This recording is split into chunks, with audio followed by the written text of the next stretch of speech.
Hello, everybody, and welcome to this week's episode of I Cast Fireball, an actual play 5e D&D adventure where we go through the campaign Skulls and Shackles.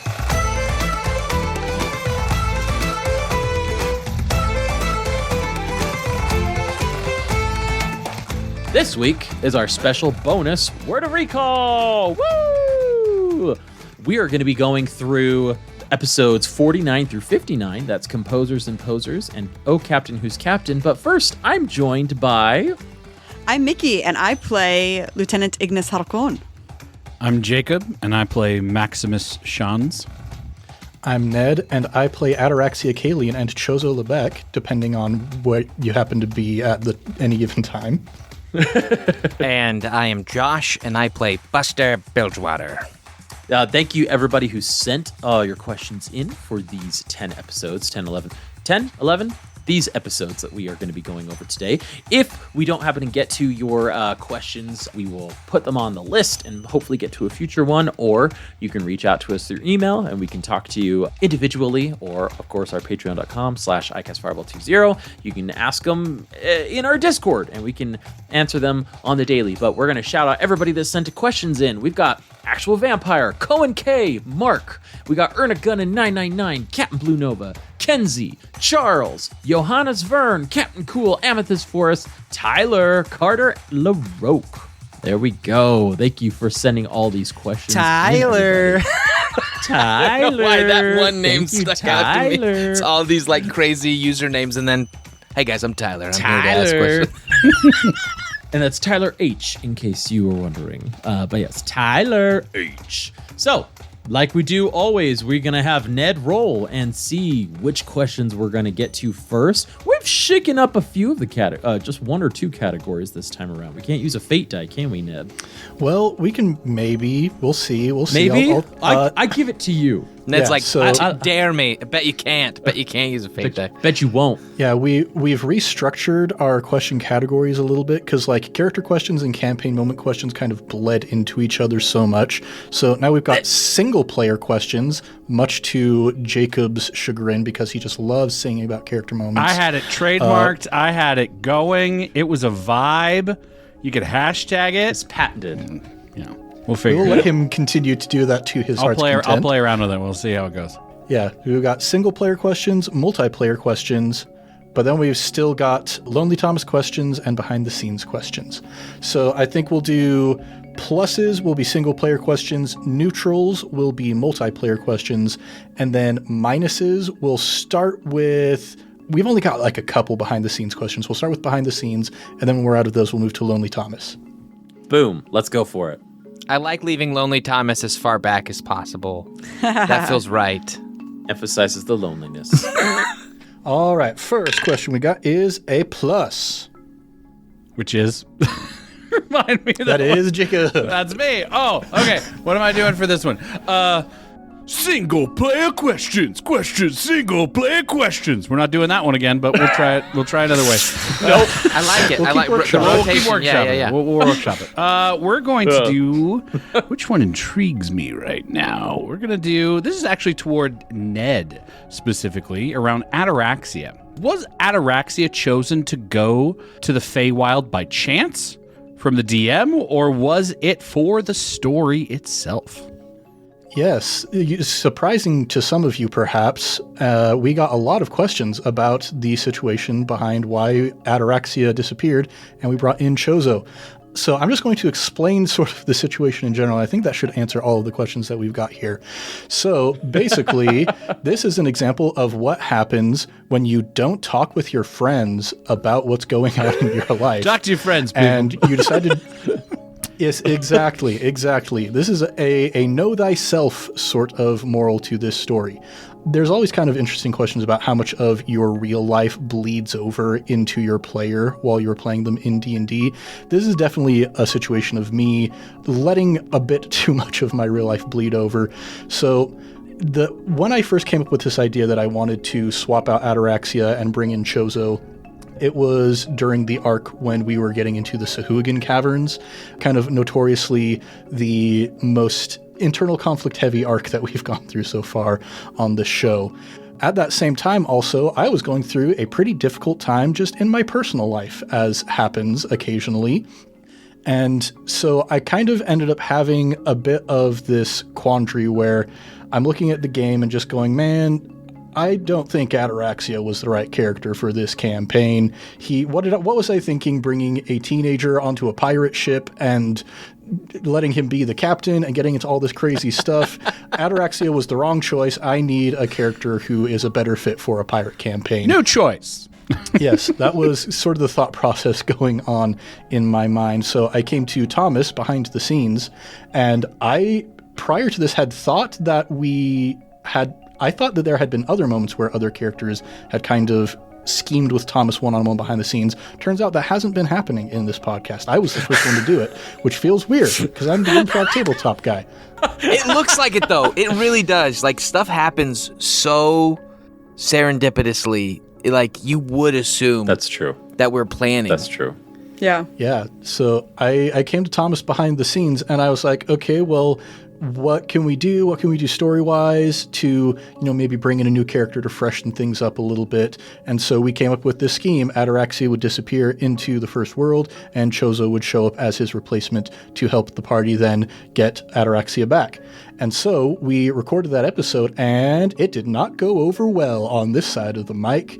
You listeners who got to hear the final product heard the results of a lot of discussions that we had behind the scenes after the recording of that episode, in which we were exploring, okay, do we need to re-record this? Do we need to walk back this decision that has been made? Ultimately, we decided to move forward with it, and I am grateful to my friends that they were willing to be lenient with me in wanting to make this big change. The moral of the story is, I feel like we've kind of alluded to this in the past with some questions. Talk to your friends outside of the game. Don't try to solve all of your problems in the game. I know there's this weird thing that happens in the D&D brain where it's like we're playing a game where our characters solve all of their problems because they're heroes, and so we should be able to solve everything as our heroic characters. Sometimes you need to talk to real humans as a real human and solve your problems that way. So, yeah, that is the situation with Ataraxia and Chozo. To give some credit to Ned, like, we had discussed well before this, like, I think around that, like, the Sahuagin dungeon crawl arc, that you had mentioned, like, that those feelings to us. It wasn't like it came out of nowhere. And to a person, we had all said, we would rather you play someone you're comfortable playing than feel stuck. So I think, you know what I mean? Like, it wasn't like Ned got it in his head and didn't talk to anybody and made like, he had talked to us. It was just the shift happened without any of us knowing it was coming. And so it wasn't like, we weren't all wholly flabbergasted. It was more just like, didn't realize that shift was coming beforehand. And on the note of serendipity, if I might, I think I made a joke about bird persons, the episode, you did, like, yeah. in the arc, like, before, and I had no clue. It's a funny, but that's how it happens like that. But yeah, I think everybody handled themselves well as a team. We like each other. Yeah. Another piece of advice I would just give to everybody is do some research into attachment theory and learn what your attachment style is. Because I have done some research recently and discovered that I have a very anxious attachment style, which led into a lot of what happened in this situation without me realizing that it was happening. So know thyself. Know thyself is the moral of the story. I highly recommend Enneagrams. Enneagrams are a great one to do, too. Yeah. Anxious attachment. Therapy is awesome. I see my therapist every Monday. All right. Well, that's question number 1. Question 1. Yep. Moving on from that, another plus. Okay, Jacob, what's our next pitch? Oh my gosh. I had such a good theme going, guys. I just need to move on. I need to yes and create a new thing. What are we doing here for? Single player questions. There you go. That's one of them.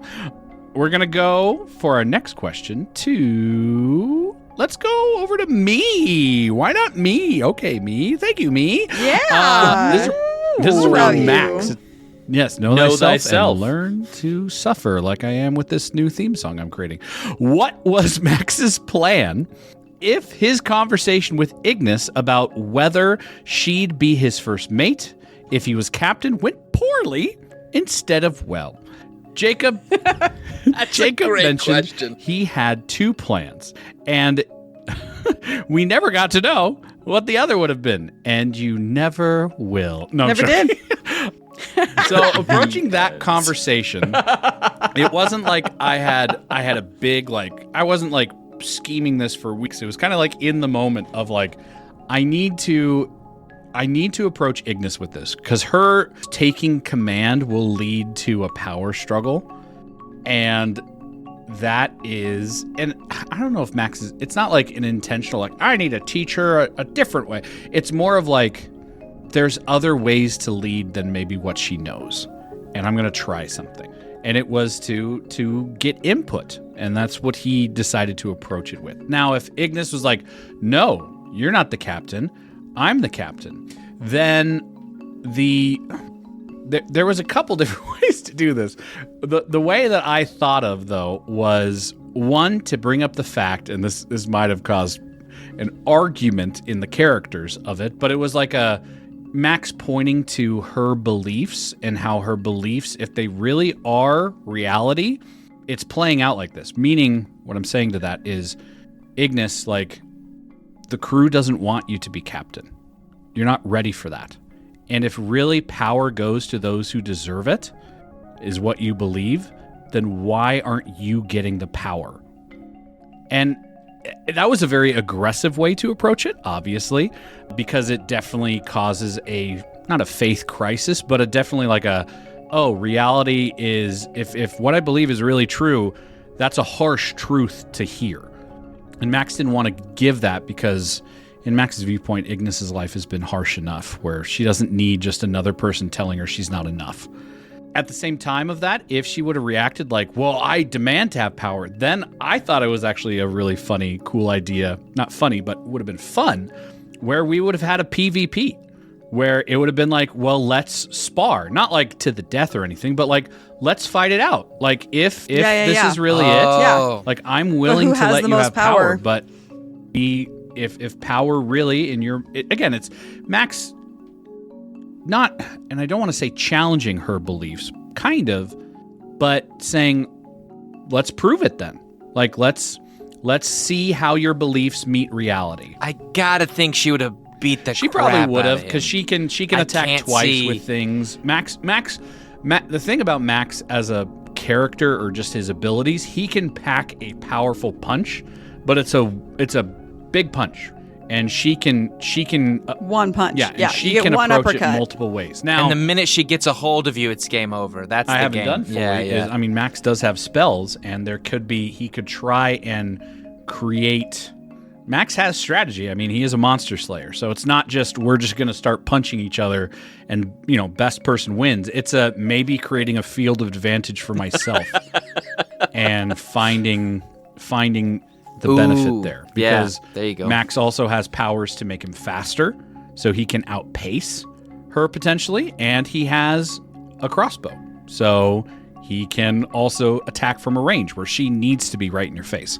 So anyway, and I wasn't thinking that deeply into it. I wasn't thinking like strategy before this. It was just these are maybe 2 options to go with. Let me approach the softer way to be able to get her to see a different way to lead, and that power might be gained through multiple means.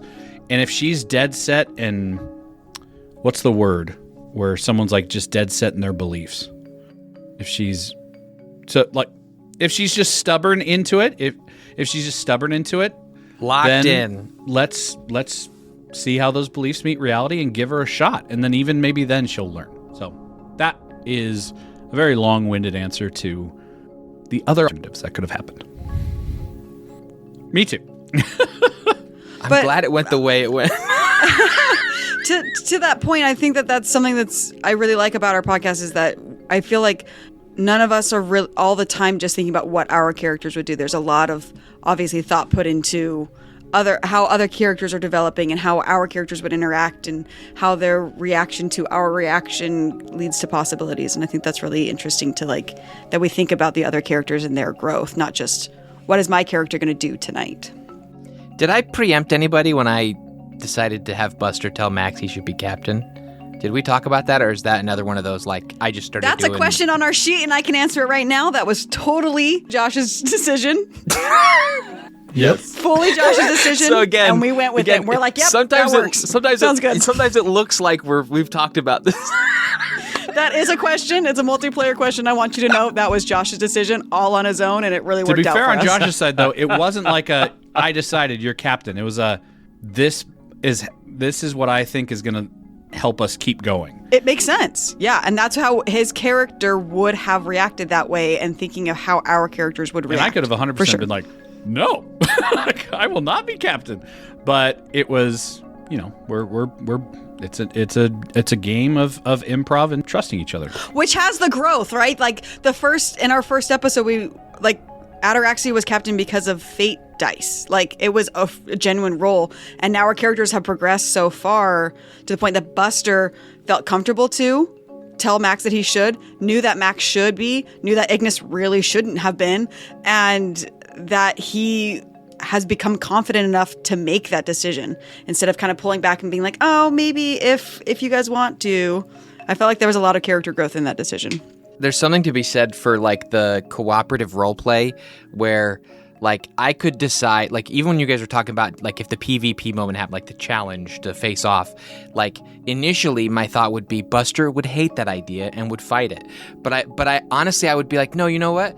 I'd find a reason for Buster to be okay that it's happening and and support the movement of the story as it moved that direction. And I think there's a difference between deciding my character is this thing and no one can affect what my character is.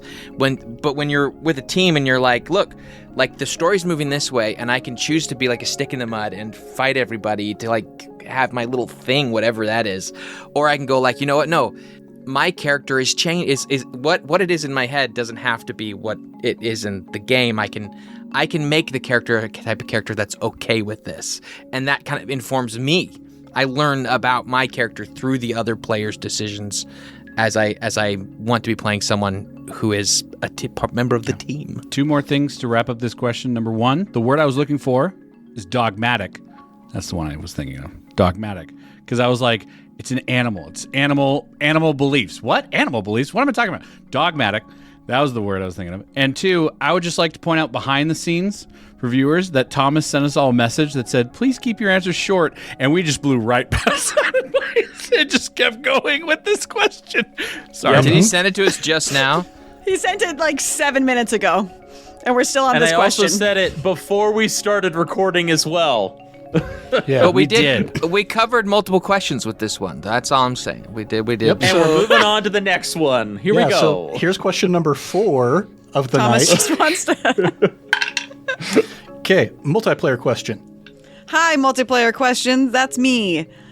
We love Hotspot on this show, at least these guys do. So if you could pick a theme song for your character or a genre of music, what do you think they'd listen to? What would they listen to? It's a mad world. Ataraxia is easy. It is the song Ataraxia by the one and only People Mover. That song is the reason Ataraxia exists as a character. Exists. For Chozo, I would say either Eric Satie's Nocien number 1 or Comfort Eagle by Cake. I actually, all my characters are somewhat inspired by music. I think I talked about Lance Thalen having a song that kind of inspired me to it way long ago in A Word of Recall. Max had 2 songs that connect to him. One is very much this is what Max would listen to and just him, and that's Thunderstruck by AC/DC. That's whenever Max is in battle, that's what's playing in the back of my mind because he's just all in, ready to go. The other song, which actually is totally fine because it won't spoil anything anymore because of now us knowing his backstory, is Where Are You Now by the band Mumford & Son, which is all about basically losing love and wondering if your love that you've lost is thinking about you. And that kind of inspired me being like, oh, like what if I had a character that lost love? And how did he lose love? Well, there's just like the common breakup, but what if it was something else? And that's kind of what got my brain going with Max's backstory. For Ignis, I feel like, at least for me as a person, I feel like music is incredibly emotional. So I feel like the answer really is she probably wouldn't listen to music. Or she just wouldn't admit to it. Is that a dumb answer? That feels like a dumb answer, but like Gregorian chants. Yeah, it's just an hour-long ambience YouTube video. yeah, just like static in the back of her brain. Because I feel like even something religious has an aspect of like Gregorian chants or Himalayan throat singing. There's like even like just sound has an effect on us as humans and therefore on our emotions and our mental state and things like that. And in a society that feels like you don't or couldn't or shouldn't feel those things, anything that would trigger that would be looked down on. So I don't know that I've never thought about the music in the Church of Volterra, but maybe they don't participate in that because it is too emotional. So like her soundtrack would be The Sound of Silence, maybe? Or she sits with headphones under a desk and listens to Avril Lavigne. Like those are the only options. Like I could see Ignis. Ignis is like I think she would like music, but she would hate that she liked it. yeah, it's her like Because secret. it's bringing emotion, and she's like, why am I It'd be Taylor- wanting to it'd be listen? She's Taylor a punk Swift. rock emo girl in her headphones and just like sits under the desk and sits in those feels that she's not supposed to feel. A lot of Linkin Park. I was having trouble thinking about this because I was thinking about songs like that are like, sea shanties and things like that. But then I was like, ooh, my wife is a huge John Bellion fan.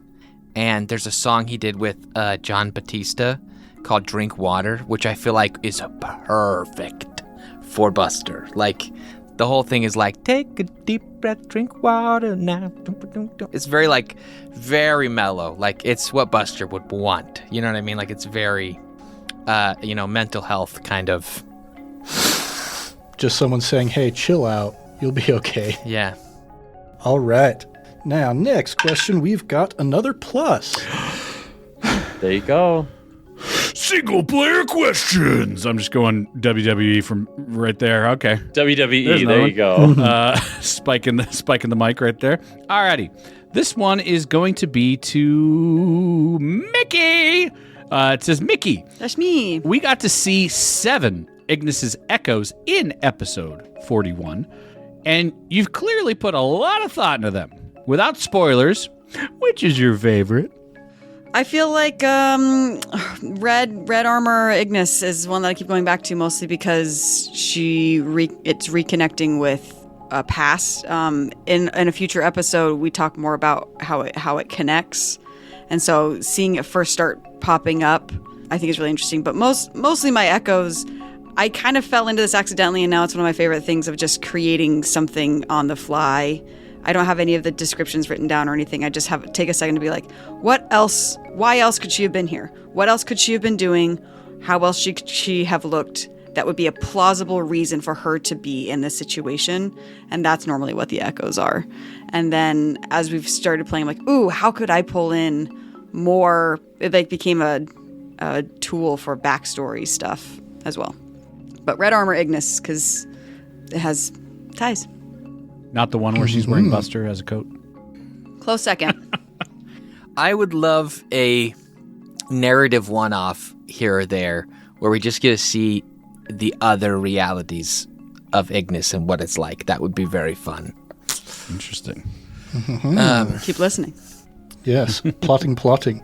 We intro an episode where like Ignis TPKs everybody, and then at the very end we're like, And it's actually just then we in the zoom other- back to our reality. Yeah. Oh my gosh. It's Breaking Dawn Part 2. Wow, yeah. What a plot device. All right, next up, I think this new fate die I am rolling is loaded. Genuinely, because that's another plus. Okay. Are these your new ones? Are these the new ones you got for Christmas? These are the new ones that my friend gave me for Christmas. Loaded. Does So the plus- thank you, does Sammy, the for plus- giving me loaded dice. Does Plus turn into Lonely Thomas if it just churns through all of the single player questions I first? think it does, yeah. All right. Okay. Single player questions. There's my next one. We're going to Chozo. This says, was Chozo a pre-made character, or did you create him entirely for this campaign? So, Ned, kind of modifying this question, not modifying, but kind of adding to it, what inspired Chozo?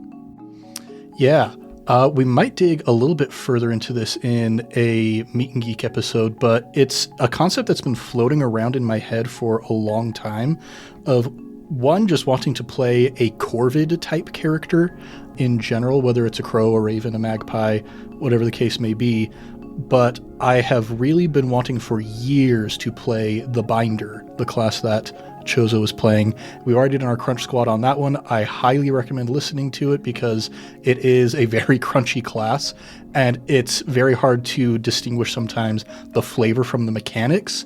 So we are able to put a lot of things straight in that Crunch Squad.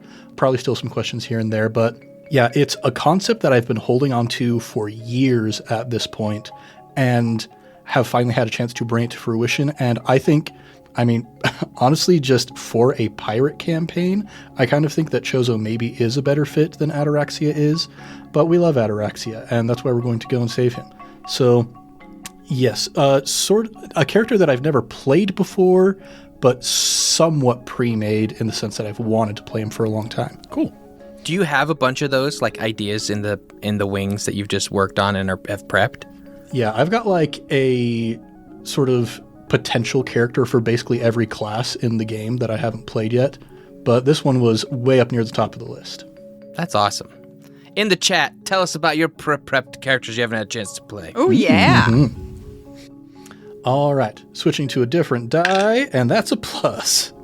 Okay. Oh my gosh. Single, player, question, questions, player, single. There we go. Alrighty. I'm just making crap up. Lots of ringtones being made out of this. Hey, clip that and make it your ringtone. Leave your custom ringtone down in the comments below. We're going to go back to Josh for this. This is a Josh question. It says, Josh, will we see Buster put effort... Will he put effort into any effort? Josh, will we see Buster put effort into strengthening his connection with Gozere? How do you say it, Josh? Gozere. I think that's Will we see Buster become a devout worshiper or anything else? I can say definitively he will never become a devout worshiper. Devout's too strong of a word. I don't see him ever hitting a point where he will devote himself to a deity. But Gozere seems the most chill, and I think, and they're not actually, but his experience with them thus far has been pretty chill. So he's definitely going to try and strengthen that connection. I mean, it's the ocean, it's the storm, that's their domain. So it's where he wants to live. But yeah, he definitely. It's what the Earth is not. I can tell you definitively, from the experience of what happens in the future episodes, I will continue to divine. So we will encounter either them or others. Mm-hmm. All right. Next up, we've got a minus. Finally. Hey! All right. Who's minus? Behind the I think scenes. we're starting. It's you, Josh. I think we're starting behind the scenes and then going. You're a minus, so many Josh. blushes. We've forgotten all the others. He forgot what he was doing. Minute 31. Okay, behind the scenes questions. I love poor Wesley. Are you guys all Star Trek The Next Generation fans? And I'm going to expand this and say, are any of us Trek fans, and which series is our favorite? Of course. Next Generation. Love it. Super fun. Really outdated, though. I grew up as a Trekkie. My dad's a big Trekkie. Star Trek Voyager, far and away, is the best series that Star Trek has ever produced. All 7 I didn't seasons. watch it until about 8 years ago. All 7 seasons. Genius. I once got Star Trek II: The Wrath of Khan on DVD in a White Elephant gift exchange for my marching band, and that's about all I've seen. It's a good movie. I like it. Ricardo Montalban is great. I have seen all of the episodes of the original because Whoa! in Arizona, when I lived there for 2 years, there's not a lot to do in Arizona. At least according to my opinion. There Unless you have a is boat and you want to go to the lake. No, there's Because not. everyone wants to go to the lake. There's a boat. I didn't have a boat. And I had a newborn.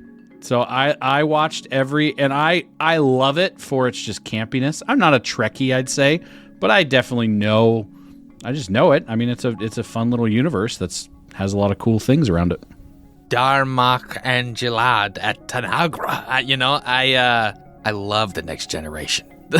You're communicating. I probably with metaphor. So you communicate with metaphor.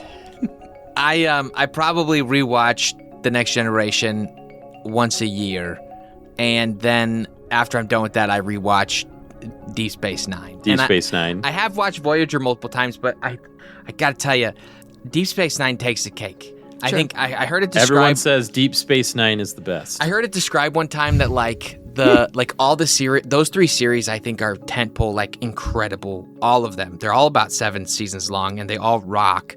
But the chemistry, like the inner character chemistry of Deep Space Nine is insane. Like, it's crazy. They all have such great and interesting dynamics. I love the way it feels on screen. But yeah, Love that that's for me. you. It's okay to have wrong opinions. I love that for you. I think Janeway. Janeway is one of the best captains of everybody. Thank you. That's the correct opinion. Yeah, thank you. Did you know you can do Klingon on Duolingo?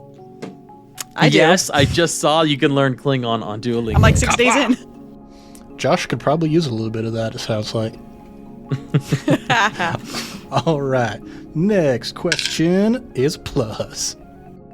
Hello, everybody. Welcome to this week's episode of Single Player Questions. This question comes from a special listener out there, a really special listener. This question's for Buster. What's with the Earth trying to grab onto Buster and climb up on his feet? Fitch knows about Buster's land sickness, quote unquote.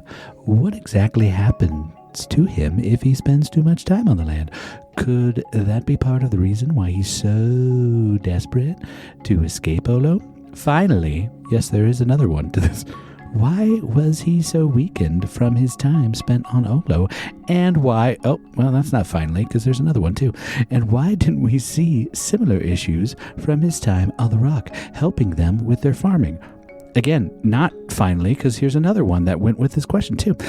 Or traveling to find the treasure on Rickety Hake's Island. 10 out of 10, no notes. That was really good. We found it. And that's all the time we have for this It's a great question, Jacob. Thank you for bringing that to me. I appreciate that. I just okay, I'm not going to call out who wrote that question, but you said finally and then had 4 more questions. It's all the same idea. It's just examples of the idea. So why, when we were My on... English teacher inside of me was going to really give you some notes to draft that up. I imagine this person is as neurospicy as myself. It's a great question. I appreciate the question. To be honest, Buster's issues with the earth and his need for the water was something I didn't intend to create as part of his character, but I did see the idea come up again and again and again and again from several people in the Discord chat, and I thought that actually sounds better than what I've been thinking about for myself. And so I told Thomas, maybe I should do that with Buster. And Are you saying the fans influence art? no, it was really fun. Well done, it felt fans. right. You kind of look at it, you're like, dang, that I unwittingly have been playing him like he's like he gets itchy when he's not like at the sea and he wants to be back on the water. And so no, I felt like that made sense for his character. In terms of like the reasonings why, I mean, we may learn some of that in the story later on, but I think it's not a mathematical problem. It's not like you're on for this many hours. It has to do with the attention of a being. And if he's on land when the attention comes, then he's in trouble. That's the idea. So every time he gets on land, it's a gamble. That question is brought to you by bread. Are you hungry? Eat bread. Next question. Plus. Our next question is going to be a minus. Oh, all Hey. right. What's up, everybody? We're here in the behind the scenes with Josh. Oh my gosh. We're just doing radio voices now. We've gone full. Yeah, We're a podcast, and we're now back to the original radio. It's Tuesday, and I don't think we have enough energy on the feed. Okay. From a purely mechanical ease of use perspective, do you prefer Roll20 or other online tabletops? They're called, another word for them is VTTs, or virtual tabletops. Or do you prefer battle maps, fully built printed terrain maps, or theater of the mind? I will say, for myself, I prefer Theater of the Mind, but not if you're playing Dungeons and Dragons. Dungeons and Dragons, if you think you're going to have an easier time doing battle in D&D without a battle map, you are deluded, I am sorry to say. It is so much about positioning, it's so much about area of effect. You are going to have an easier time doing combat in Dungeons and Dragons if you are using a battle map than using Theater of the Mind. I played in a Pathfinder campaign for 2 years, and all we did was Theater of the Mind because the DM didn't want to go through battle maps.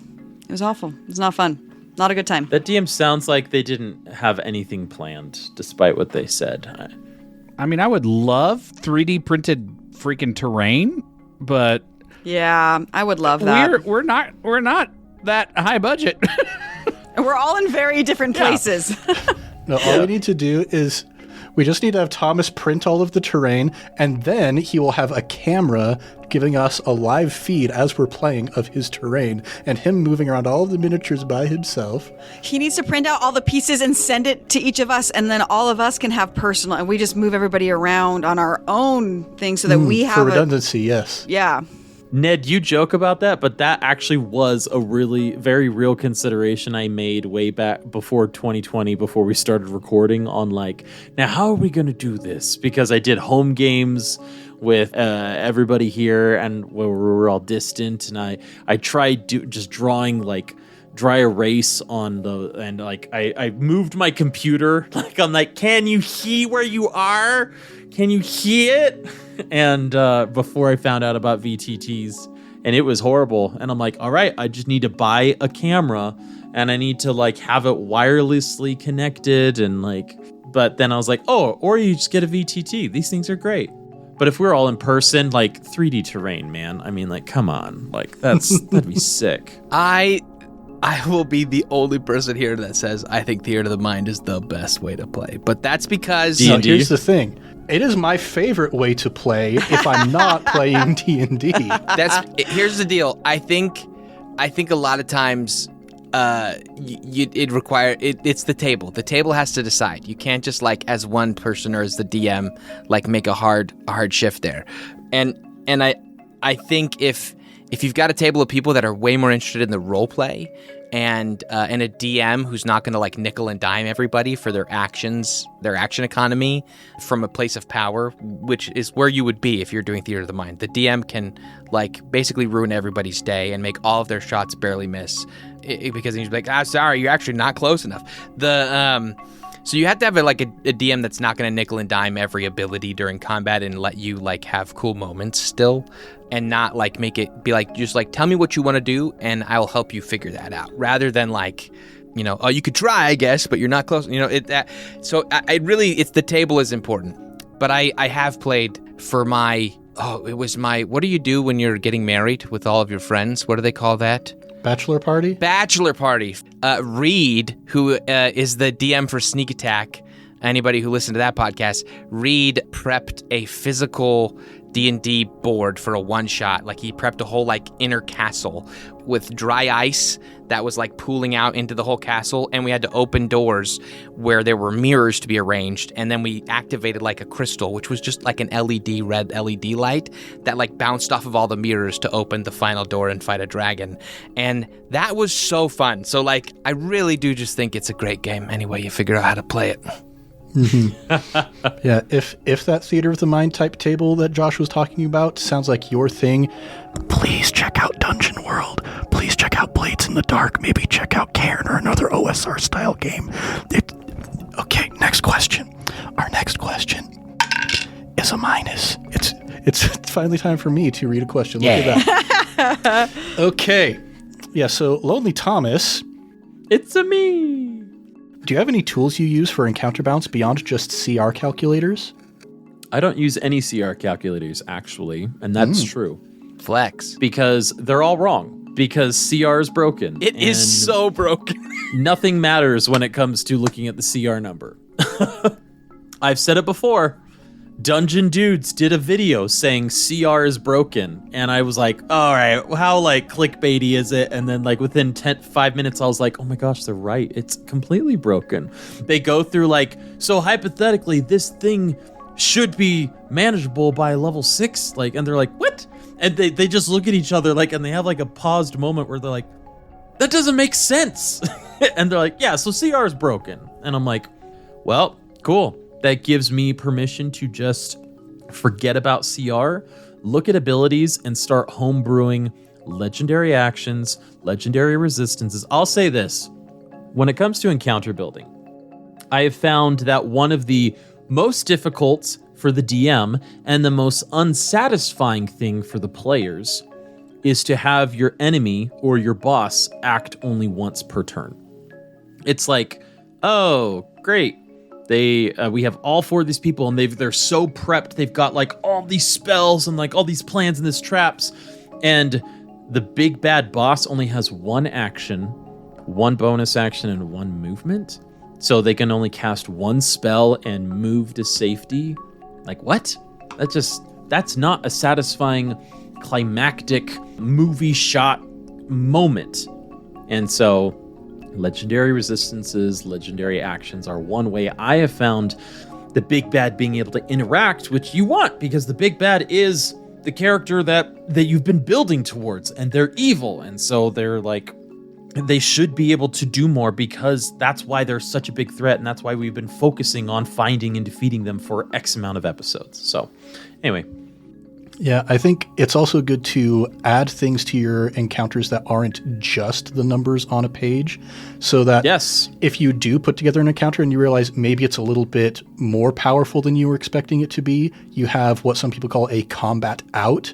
The enemy has another objective that you don't necessarily have to end with one side or the other getting killed. There are other ways to maybe get through it.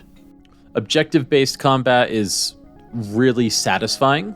I haven't looked into it, but I think Matthew Colville also has like staged combat. I don't know what he calls that, but like when they reach a certain like round 1, they're going to be doing X thing, and round 2 they're going to be doing X thing, but it's all objective based, right? Mm-hmm. You mentioned very quickly at the beginning, and then you kept going and talked about other things, but you mentioned like that you consider abilities in the players. And I think that's so crucial that you go like, okay, we're going to have an encounter that will like highlight this player's abilities because they'll need to do this, or we'll have an encounter that'll highlight this. And you intentionally put things in the path of your players designed for various members of the team to get to use their unique skills and abilities and kind of showcase themselves. Because who's been a monk and has never got to deflect missiles? And who's been a wizard and never got to cast fireball and take out like a bunch of people, you know? Like, and you're like, I wanted to do the stereotypical thing. Like, let me do that. Let me be the hero. So you have to consider those abilities when creating an encounter. But yeah, CR calculators are broken. It's garbage. Yeah, so don't worry about balance. Just worry about it looking cool. And then nerf if you got a nerf. And, you know, that's... Yeah. Then in the moment, you're like, oh, crap, they're all petrified. Leosin comes and saves Malamara as she got knocked out at the entrance of the cave. Don't worry about practical, just make it look cool. Fast and Furious, baby. Just make it There look you cool. go. Fast Too and furious. furious. All right, next question is a plus. Look at that. Alrighty, here we go. Single player questions, y'all. There we go. Here's my next one. That was inspired by Bill Withers. Shout out. If anyone caught the tune of that. Shout out. If you're listening, Bill Weathers. Ain't no sunshine when she's gone. All right. This is for me. How much of Max's laugh is a character choice? I giggle every time because it always feels like Muttley the dog. What is Muttley the dog? Yes. Isn't he from Duck Hunt? No, it's what's the name of the guy? Is it Snidely Whiplash? No, this is the racers. The racers. There's the Wacky races. yeah, wacky racers. It's the bad guy's dog. We're so bad. They're like, they're butchering it. Yeah. But I don't think he actually sounds like Max's laugh. It looks like it with the teeth. Like it's the Max's giggle is inspired by the idea that Max is not a people person. In terms of he's not that he's like offensive or he doesn't like people, but he's just always hunting so much. He's a monster slayer that he's not around society much. And so he doesn't necessarily know how to interact with it, or at least, hasn't for a while. Obviously, that's changing more and more with the crew. But it was the idea of he doesn't know when things aren't funny. So when he thinks of something funny, or even when he feels awkward, he thinks feeling awkward is funny because he doesn't feel awkward in most of his daily life monster hunting, at least before the party. And so feeling this, he's like, basically it's him being like, what the hell am I feeling? it's his coping strategy, if you will, to that. But he finds the funny in situations where there aren't, where it's awkward. He almost is able to take himself out of it for a second and be like, this feels weird, and just laugh at that moment, but sometimes at the expense of actually needing to be in the moment. Very nice. Okay, next up, we've got a neutral. Hey! So, this has a multi-part question. It goes to the psyche of the characters and the players of the characters. They ask, how much of your character development comes from backstory and initial desires for the character direction, and how much develops and changes through the roleplay? Additionally, how much do you as players put into the psychology of the characters versus just using a bullet point approach? What is your approach to creating characters? And how present is your character's past experience in your mind as you play them moment by moment at the table? Yeah, I'd imagine it's probably a little different for all of us. I like to have a sense of, there's this technique that is sometimes used in film and television writing called retroscripting. The places I most enjoy are the film What We Do in the Shadows and the TV show Home Movies. The idea behind this technique... Such an interesting pair of shows to put together. But yeah, the idea with the technique is you know where the scene starts and you know where you want the scene to end, and you make up everything in between those 2 points. And so I have an idea of where my character is at the beginning of the campaign, and maybe an idea of what I want them to be by the end of the campaign, or some things I want them to have accomplished. That part of it is more flexible, but I leave myself open to just letting everything in the middle between those 2 points be completely improvised. Do you do psychology or bullet points? I mean, when you're playing D&D, you have to fill out the spaces on the character sheet. I do like to find ways to have my character's abilities inform the characterization, so that it's not just, oh, I'm a bard, I have bardic inspiration, therefore I use my bardic inspiration ability. I like to have Ataraxia be a hype man. He genuinely enjoys being there for his friends to hype them up. So there is the narrative justification for the reason why something is a bullet point on my character sheet. But you don't write pages of backstory. You do a bullet point of characteristics or an explanation for why you have the bullet points of explanation or feats. I don't necessarily write it down, but that's what's happening in my brain. And how present is your character's past experience as you're playing? Do you feel like you refer to it a lot, or in between playing, you think about his past experiences? This is probably the one I think about the least, if I'm being honest. Sure, that's why they asked the question. Jake. I was just going to bounce off what Ned was saying real quick. Is just, he hit it right on the point of my backstory and my character traits inform, they don't control. In terms of they can inform how I'm going to approach a scene, but it should never control how I am going to do the scene or the role play in the moment. Like, again, Max is a big family guy, and Buster's not a big family guy. And I thought it led to a really cool scene where I tied him up And then they had that discussion, but it was never like I'm going to make him think my way. It was this is informing what I'm doing, but I have to accept what he tells me as well and go with it. Along with that, I have goals for conversations for roleplay that connect to backstory and characterization, but just like the previous thing I said, it should never control it in terms of like, I have to get to the outcome I want. This is what I'm hoping this conversation leads to, but if it takes it a whole different way, I go with the moment. And I remember, I think it was when it's in this block of episodes when Ataraxia and Max are having a conversation, and I forgot who starts it, but I was I think originally like trying to connect to Ataraxia just like in terms of some backstory and having a conversation with him about that, but then it evolved into talking about like what a captain is. And then it completely went to talking about symphonies. And Max is like, what's that? Because Max is clueless about some society things. And I was not planning to connect it back to captainhood at all. But as Ned was describing it, I was like, this is perfect. And it just was able to work that in. But so I think again, to summary what I'm saying, those are the two approaches I'd say.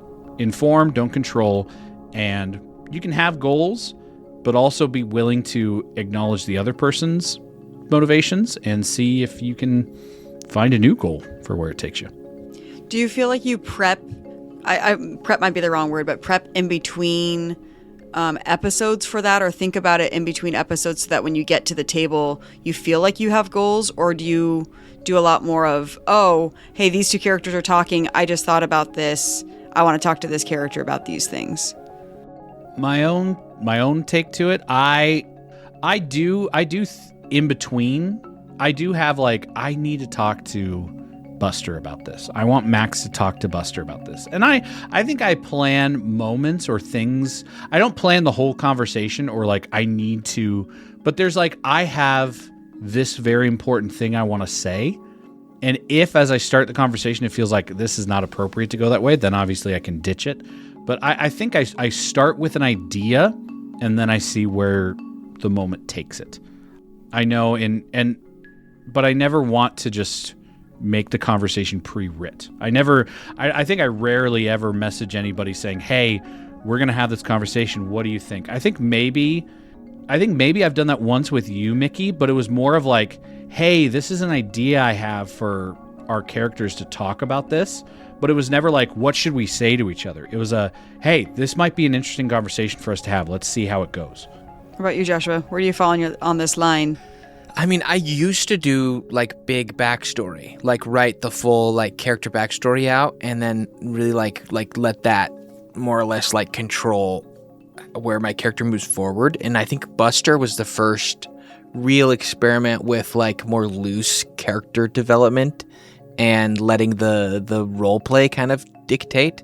Like I had not intended on Buster being old, you know what I mean? Like being like kind of gray haired. I initially had planned on him being like young, you know, and just a scaredy cat. But then it just started feeling like Buster's an older guy. The way we were role playing, I was like, I kind of like that. I'm gonna go with that and kind of follow it. And then it just, you know, I really let the, like as we moved along, let that kind of dictate like who he became. And even still, I do kind of like Ned. I have like a general idea of like the big like character arc. Like I want him, like he's starting here, and I would like to see him here. I want him to be a character I'm comfortable rooting for. So like there needs to be redeemable qualities, but like that I really don't. I lean into the psychology, but I let the moment kind of dictate, and I'll walk through in my car while I drive to go pick up my girls or something. I will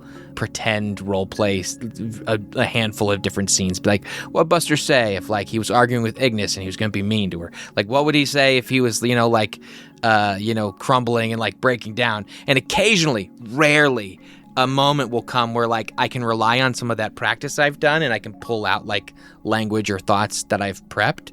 But there's whole handfuls of stuff where I've thought about that never occur. And so I think, yeah, I like living in the character a little bit and like imagining scenarios.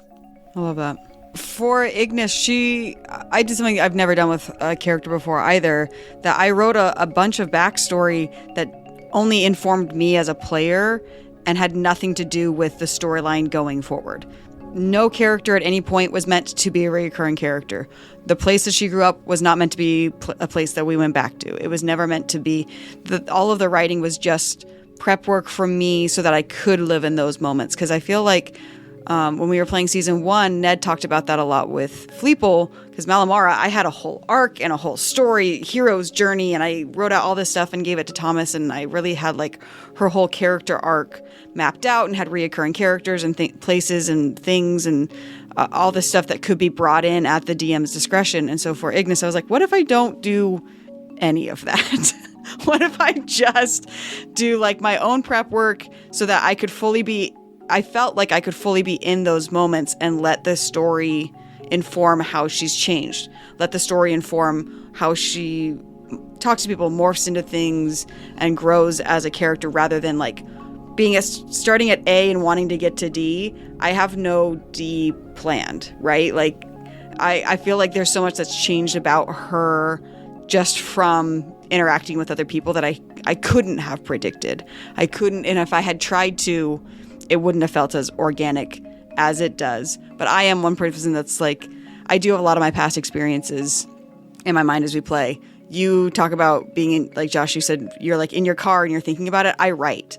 I have like pages and pages and pages and pages of like fan fiction, because once I write it out, then I'm like, oh, I didn't realize that I thought about this, or oh, that character just said this, or like my character said this thing. I didn't realize that until I like wrote it out.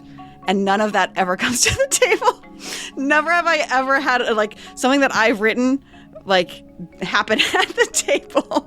Sometimes I'll like take that line and go, oh, that's really interesting. I want to explore this idea. So how do I like, oh, I need to talk to so-and-so and see how they feel about that. I feel like that's a lot of the questions that like I'll end up asking characters because I thought about it in this other format. But I like that our stories are really, I feel like a lot of us approach it from very different backgrounds and a lot of different ideas, but they mesh in such an interesting way. And this arc specifically, like these 10 episodes, I feel like showcase a lot of that, because I don't think any of us fully knew how our characters were going to change from the Ataraxia missing event. Like, I don't know that Jacob, Mickey, or any of us were like, this would make me mad, or this would make me sad, or this would make me apathetic. You know what I mean? Like, I don't think any of us like were clear on exactly how we wanted to respond. And I don't know, for me personally, I deeply relied on the two of you, like on reacting. Like it was very much like I needed to see like what you guys wanted to do and then play off of that and feed into whatever felt like it fit in with the party moving. It was just like, yeah, do I get angry and loud or do I get simmering and quiet? It was very fun to roleplay, but very improv. This whole section is very improv heavy. And I think it's cool to see that even though we all have our differences in how we approach this, we all come to it with sort of this unspoken understanding of my character is going to change over the course of this story. By interacting with these other people, by discovering who they are, my character is not going to be a static monolith of a being. You have to leave room for change in a D&D character. All right. One more question, Thomas? All right. I think we have one more. Yes, one more. Uno más. All right. That's a minus. We're going to end this on just a nice, fun, lighthearted question about everybody's favorite wizard, Spell-Paying Pete. Yeah, about his items, are they homebrew? Are they from modules? If so, what modules are they from? I think most of them are homebrew. I think I'm like, what would be cool? What if I talked to the players about like what magic items they would like or enjoy? Or what if I noticed Max trying to accomplish? Oh, he probably would want this. That's why I introduced the magical crossbow, actually, so that it could be of like, ooh, we got to do this for Max now. And I'm like, okay, cool. Yeah, I thought you would. But yeah, that was homebrewed. I mean, it was just kind of made up. Some of them are made up on the spot, mechanically even as well. Like, it's improv, baby. For our note-taking fans, you may want to keep track of random knickknacks mentioned around spell You know pen what? as we move forward. I'm going to call it out here. If you have written down these magical items, I would love to see your notes on them. I would love the write-ups that you have on some of these magical items. That would be fantastic. Mickey might have a list for sound effect purposes. She might have. Yes. There you go. No, the reason why I am so free with this party in particular is because in season 1, I crafted such with care and love and attention a ton of magical items, and only 25% of them were used. And I'm like, well, cool, sounds good. These were not the magic items that they were using, so I'm not going to spend all of that time. I'm going to do something else with my time, and when it starts to come up, I'm going to say, oh, this looks like what they're focusing on. If I have to improv something, we're going to do it, but move forward in that direction at least. So I'm actually shocked that the trident is getting used, to be honest, because I spent a lot of time with the fans as well crafting it. And when I do that, those are the items that don't normally get used. That's why I'm using it. That's a classic DM learning experience right there. Oh, the things that I focus my players on first, those are the things that end up getting the best reception at the table. Yeah. And I, as my character, have already told everyone not to use their magic items. So, Which makes us use them more. Yes. I will say as magic items, you can't go wrong with potions. You just cannot go wrong with potions, especially homebrewed potions. People love ingesting wacky viscous liquid into their bodies to do unnatural things. That's the most used magic item. Is that what Gwyneth Paltrow's goop thing is all about? That's inspiration, Ned. Oh, thank you. Sorry. I legit think Buster has a fire-breathing potion that I've never used. We do. Yeah. It's in the chest of emotional baggage. There's a couple. And there'll be more items to put there soon enough. All right. Well, that's Word of Recall. If we didn't get to your question, apologies. You could resubmit it, you can shoot it in our Discord, or you can just shoot us an email and saying, hey, look, I really would like to know now. And we could also just shoot you that answer as well. But we loved all of the feedback. I loved all of the questions from all of you. And that's going to be this week's episode of Word of Recall. Thank you, everybody. And if you want to interact with us in a more consistent way, you have our emails, we've got our Discord, we've got our Patreon. Leaving a 5-star review on the podcast of your choice would be a fun thing for all of us, because we read through every single one of them and shout them out on the podcast here. We want to shout out our sister podcast, Improv Tabletop, who is going through a really fun Lego campaign right now. And don't forget to leave them a 5-star review on the way out. Lastly, don't forget to like, subscribe, and share with your friends and fellow wacky adventurers. But until next time, I'm Thomas, your DM, and around the table we have... I'm Mickey, and I play Lieutenant Ignis Harkon. I'm Jacob, and I play Maximus Shans. I'm Ned, and I play Ataraxia Kalen and or Chozo Lebec. And I'm Josh here at ICF. I'm really glad that you guys came to join us for this Word of Recall. I play Buster Bilgewater. Let's keep that fire going, everybody, and we'll see you all next time.